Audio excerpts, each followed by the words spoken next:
Baby, away tayo. O ano anak, puro bebe time na lang? Di ba may exam ka pa bukas? Opo, Nay. Try mo kaya mag-review para di ka puro bagsak. Diyos ko. Sige Nay, challenge accepted. Makaka-perfect ako sa exam bukas. Sino nagsabing hindi ko kaya mag-review? Baka Scarlett to. Ba't tumatawag na to? Oh, bakit bes? Nagre-review ako. Te, may bago akong chika. Importante ba yan? Importante. So, eto na nga. Go te, spill the tea! Ano nangyari? 1 hour later. O siya, sige na te, magre-review na talaga ako. Storbo. Saan na ba ako? X, Y... Hala, break na sila! Ano nangyari? 1 hour later. Mag-review na nga ako.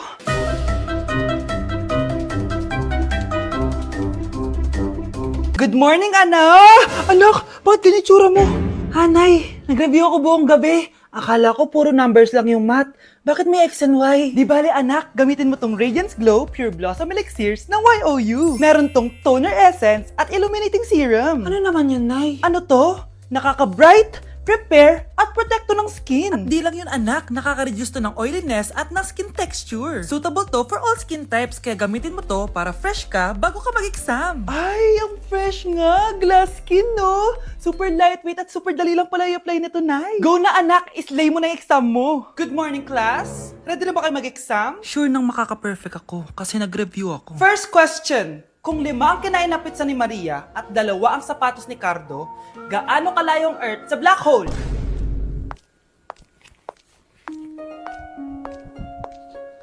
Hindi man lumabas ang mga nireview ko, ang importante, maganda ako. Anak, sigurado ka na bang itutuloy mo yung pagpunta mo sa ibang bansa? Huwag ka na malungkot, Nay. Kailangan ko magtrabaho doon para sa inyo ni Kyle. Ate, mamimiss ka namin. Basta anak ha, palagi kang mag-iingat doon. Kapag inaabuso ka nila, tawagan mo lang ako. Ano ka ba, Nay? Think positive lang tayo, ha? Sige na, baka malate pa ako sa flight ko. Bye-bye na, mamimiss ko kayo. Bye, anak. Nay, tumatawag si ate. Talaga?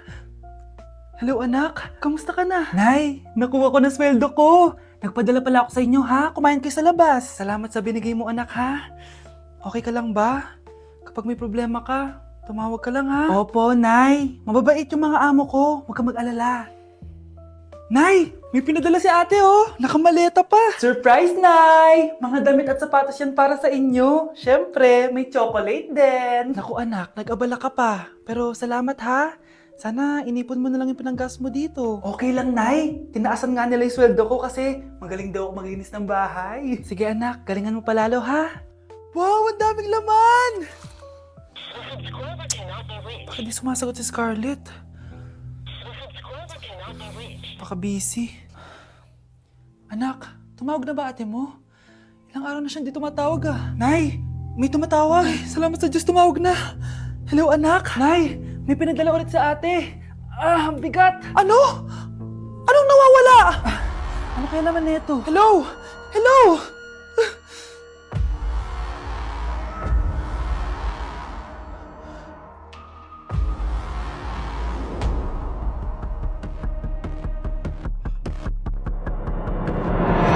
Ang isang 50% po ay mapupunta sa isa niyang anak. Ano?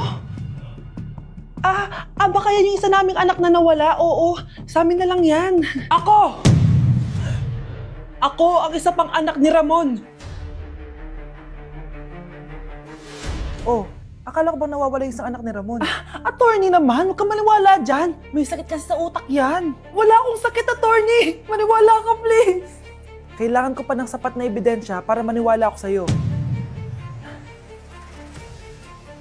Sige na, babalik na lang ako. Ito na ba yung bagong bahay ng anak ko? Ikaw babae ka? Sinubukan mo pang agawin sa amin ang kayamanan ng tatay mo? Ang sama nyo, tita! Gusto nyo kunin lahat! Well, hindi naman maniniwala sa'yo si attorney dahil wala kang ebidensya. Tao po, attorney po ito. Nandiyan si attorney. Halika dito. Ayan, ikukulong muna kita dito sa bodega hanggat hindi ko pa nakukuha mga kayamanan. Yes, attorney. Hawak ko na ang 100% ng kayamanan ni Ramon. Nandito na ang titulo, papeles at cheque ng mga kayamanan niya. Ay! Salamat, attorney, ha?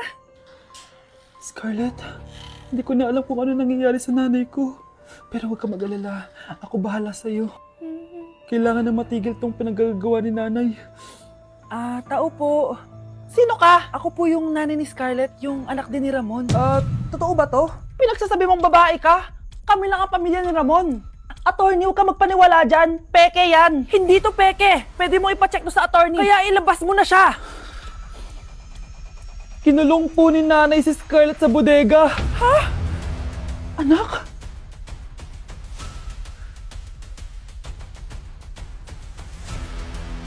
Kinulong po ni nanay si Scarlett sa bodega. Ha? Anak? Anak? Walang iya talaga yung tita mo. Anak, sorry kung ngayon na ako nagpakita. Pinakulong kasi ako ng babaeng yan. Deserve mong makulong. Ikaw ang ikukulong namin dahil child abuse ang ginagawa mo. Ano? At hindi mo na din makukuha ang 50% ng mana. Hindi pwede! Nay, masaya ako na nandito ka na. At hindi na din tayo maghihirap dahil sa pamana ni tatay. Masaya din ako, anak. Siyempre kasama ka dito sa Manta.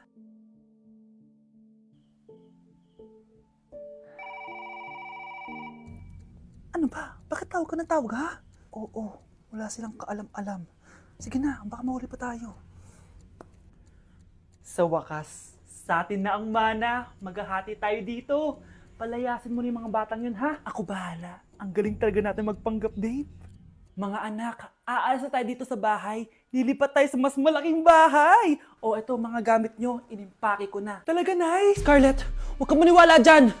Nagpapanggap lang yung nanay mo. Samantha, ano yung mga pinagsasabi mo? Magjowa sila ni attorney. Sinet up nila tayo. Ganyan ba ang ugali mo, Samantha? Kaparehas ng nanay mong sinungaling? Samantha, ano ba? Kung ayaw mo sumama, edi wag. Sige, kung totoong anak mo talaga si Scarlett, saan at kailan mo siya ipinanganak? Ang dali naman yan. Edi sa Manila. Pinanganak ako sa ibang bansa. Hindi ikaw ang nanay ko. Ay, oo nga pala, sa ibang bansa pala. Sorry, nakalimutan ko. Ang dami namang drama. Total, nasa amin na ang mana. Umalis na kayong dalawa. Kung ayaw niyong pati kayo, ipakulong ko. Kung meron mang makukulong, kayong dalawa yon. Salamat sa pagtawag, Samantha. Inaaresto kita, attorney, sa kasong panloloko. Palpak ka talaga! Naisahan niyo ako ngayon, ha? Hindi pa ako tapos sa inyo. Talagang sinira mo yung sarili mo, attorney, para sa pera. At ang dami mo na palang naloko. Samantha, huwag na tayong maghiwalay, please. Oo, Scarlett.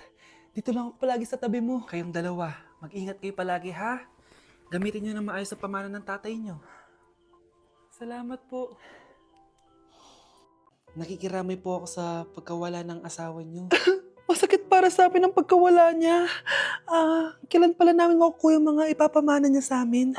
Ipaprocess pa po namin yun, ma'am. I-update na lang po namin kayo. Sige po, attorney. Sakit ng pagkawala niya. Nay, tignan mo, may medal ako. Oh, ano namang paki ko dyan? Di ka ba proud sa akin? Hindi. At wala akong paki sa'yo. Iniwan ka na ng tatay mo, di ba? Kaya pwede ka na umalis dito. Bakit ka ba ganyan sa akin, Nay? Huwag mo nga akong matawag-tawag na nanay dyan. Kadiri! Hindi kita anak. Ang nanay mo, wala na. Malandi kasi. Nay, gutom na ako. Ay, gutom na baby ko. Wait lang, mag-order ako ng steak for you, ha? Yay! Steak, my favorite! Ampun lang pala ako. Nasaan na yung totoo ko, nanay?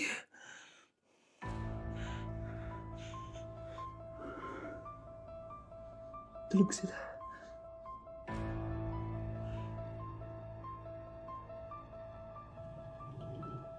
Nasaan na yun? Ito ba si nanay? Ay! Sino ba ito tumatawag na to? Muntik na yun. Attorney? Hello ma'am, may update na po sa ipapamana ng namatay niyo pong asawa. Sige. Punta ka dito sa bahay. Sa wakas, ito na yung araw na pinakahihintay ko. Hoy, ikaw! Pag dumating dito si attorney, magtago ka. Hindi niya pwede malaman na may isa pang anak ang asawa ko. Sige po. Ma'am, nakuha na po namin yung last will and testament ng asawa niyo. Ang nakasulat po dito ay ang 50% ng kayamanan niya ay mapupunta po sa inyo. Ha? Mali ata yan, attorney. Dapat 100% ang mapupuntang kayamanan niya sa amin. Kami lang ang pamilya niya eh. Bali ma'am, ang nakasulat po kasi dito ay ang isang 50% po ay mapupunta sa isa niyang anak. Ano? Baka yan yung isa naming anak na nawala? Oo, sa amin na lang yan. Ako! Ako ang isa pang anak ni Ramon. Wow! Anak, di ako makapaniwalang may pinapatayo na tayong bahay. Nay, deserve natin to. Ang tagal niyo din to pinaghirapan. Ma'am, saan ko po ilalagay itong mga semento? Doon na lang sa gilid, kuya. Sige po, ma'am. Excited na ako matapos tong bahay natin, anak. Saan dito? Hoy, huwag ka pupunta dyan! Grabe nangyari sa kanya. Kawawa naman siya. Ba't ang daming tao? Engineer, anong meron? Ma'am, yung isa sa mga trabahador namin, nakuryente tapos natabunan ng semento. Ayun, namatay. Ha? Paano nangyari yun? May nag-utos ata sa kanya na ilagay yung semento sa gilid. Madami live wire dun eh. Ay. Ang problema, ma'am, kung tatanggalin pa namin yung katawan niya sa ilalim ng semento, baka hindi agad matapos tong bahay niyo. Hindi pwedeng hindi matapos agad tong bahay na to. Di bale, babayaran ko na lang yung pamilya nung namatay. Nay, sigurado ka ba? Sige po, ma'am. Sige na, ituloy niyo na yan. Congrats po, ma'am. Natapos din yung bahay niyo. Ang ganda, di ba? Wow, ang ganda. Maraming salamat, engineer. Una na po ako, ma'am. Anak, tara, pasok na tayo. Wow, ang ganda ng loob. Nay, hindi talaga ako mapakali na may bangkay dito sa ilalim ng bahay natin. Huwag kang okay, anak. Kasalanan niya naman kung bakit siya namatay eh. Ay, matutulog na lang ako sa bago kong bahay. Wow, ang ganda ng kwarto ko. Ano yun? Kasalanan mo kung bakit ako namatay.